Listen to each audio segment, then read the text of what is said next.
Napanood niyo ba tong podcast ni Senator Risa Hontiveros? Thank you so much for coming over. Siyempre naman. Pusta ko hindi, ang sakit kaya sa ulo at sobrang maliit kaya yung pag-uusap nila at parang dalawang echo lang na nag-uusap.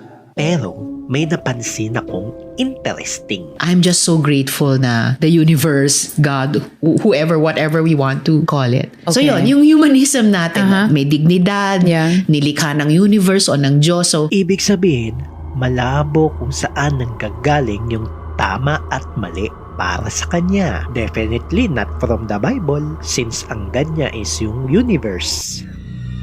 Tawarin.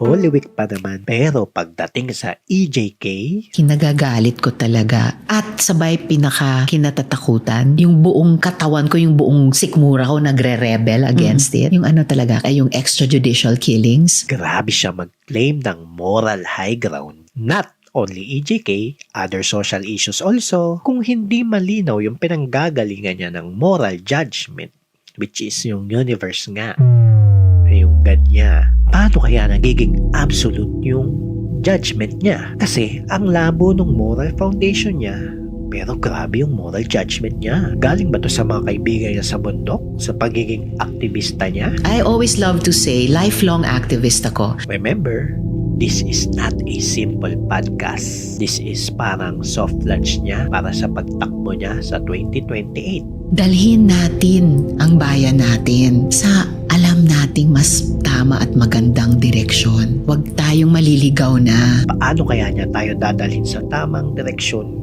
kung malabo ang pinanggalingan niya? Yun lang. And this is how I break it down.